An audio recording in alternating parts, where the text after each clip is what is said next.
Vamos a conocer algunas orientaciones básicas para poder planificar una clase. Al momento de planificar tienes que considerar las siguientes interrogantes. Primero, ¿qué quiero que mis estudiantes aprendan? ¿Qué aprendizajes claves son los que tienen que considerar al momento de la clase?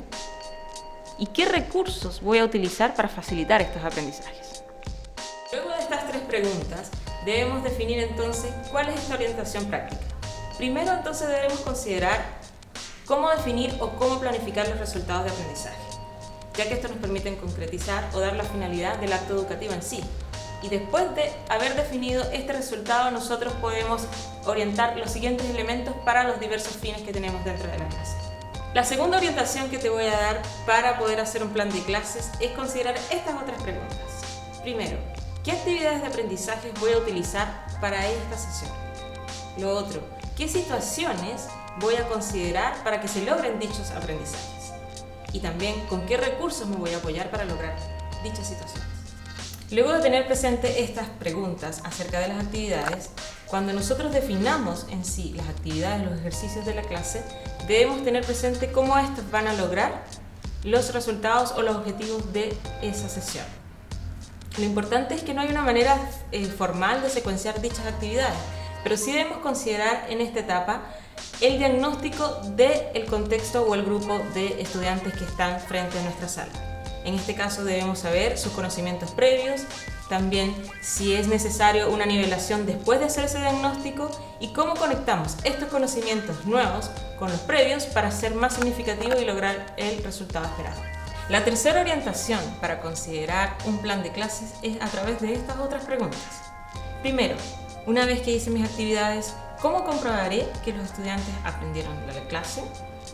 ¿Cómo voy a evidenciar dichos aprendizajes? Y finalmente, ¿cómo voy a evaluar dichos resultados de aprendizajes escritos o definidos en mi clase? En esta etapa es importante tener el elemento de evaluación para comprobar lo enseñado o lo que se practica en la sala de clases. Además, siempre la evaluación debe estar acompañada de una retroalimentación. Pueden ser en el mismo momento, constantemente. Esto nos va a permitir ver el logro de los aprendizajes secuencialmente. Y también hay que considerar que las evaluaciones pueden ser tanto sumativas como formativas. Las formativas no siempre tienen carácter de tener alguna puntuación o alguna nota para ello, pero sí nos van a permitir este tipo de evaluaciones o de evidencias de aprendizaje conectarnos con la siguiente clase. A continuación les voy a mostrar un ejemplo de una planificación de clase que trabajamos actualmente. Es una planificación bien sencilla, ya que se compone de 2 hojas, pero donde se plantean todos los recursos que hemos hablado y todas las orientaciones que hemos identificado anteriormente. Fíjense que en esta actividad de planificación, la primera etapa es identificar el curso que estamos trabajando. Salen algunas casillas donde se colocan el nombre del curso, la unidad, el número de la clase, el tiempo que tienes para poder hacer esta lección, el nombre del docente en este caso, la cantidad de estudiantes y la semana. Este es un ejemplo que utilizamos de otra planificación hecha en el curso de robótica. Más abajo es necesario que ustedes vinculen a esta clase el resultado de aprendizaje del curso. Los cursos o los programas de cursos generalmente tienen 1 o 4 resultados de aprendizaje, pero cada una de nuestras lecciones o clases tienen que estar vinculadas a cada uno de los resultados para que estos puedan cumplirse. Entonces es necesario en este recuadro de resultados colocar el objetivo o el resultado al cual apunta esta clase. Más abajo está una casilla donde ustedes deben ingresar la meta o el objetivo de esa clase en específico, la que van a trabajar. Esta se refiere a las acciones que el estudiante debe hacer al finalizar de la clase, por ejemplo, aplicar las 2 primeras leyes de termodinámica, como dice acá.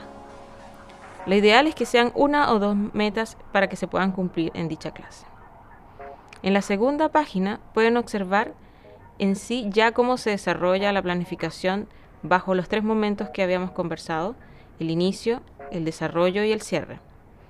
En el momento de inicio se van a describir las actividades de aprendizaje, que en este caso serían las actividades. Recuerden que en el momento de inicio se considera la motivación, la contextualización y ojalá el diagnóstico de los conocimientos previos que traen los estudiantes. Además, vamos a asociar a esta descripción de actividad los recursos o las herramientas tecnológicas que utilizarían para ello. También es importante destacar los tiempos en cada uno de estos momentos. Si se fijan en este ejemplo, Podemos ver el momento de inicio, qué recurso lo apoya, en este caso PPC, pizarra, el desarrollo, que es como etapa a etapa, qué es lo que se va a utilizar o cuáles son las experiencias que se van a trabajar. Y finalmente el cierre, donde se dan las conclusiones de la clase, se evalúa si corresponde de manera formativa o sumativa, se retroalimenta y se enlaza con la siguiente clase. Como ven, es una planificación bastante sencilla que podemos ir haciendo clase a clase y que va a darle una coherencia a todo el seguimiento y al logro de los resultados específicos que ustedes van a trabajar. Para cerrar este video, conozcamos entonces las ventajas que nos permite hacer un plan de clases. Primero, nos permite organizar de manera estructurada y coherente todos los contenidos que vamos haciendo. También nos da de manera más eficaz ingresar nuevos conocimientos, trabajar nuevas experiencias con los estudiantes y también propiciar las interacciones dentro de la sala de clases. Además, evita la rutina porque mediante este trabajo podemos hacer la reflexión de nuestro quehacer pedagógico cuando estamos dando clases. También propicia lo que es la evaluación, recogiendo la evidencia de los aprendizajes y viendo si efectivamente cada vez que planificamos logramos los resultados que nos proponemos. Y finalmente podemos reutilizar este recurso muchas veces o para traspasárselos a otros profesionales en el momento en que no estemos presentes.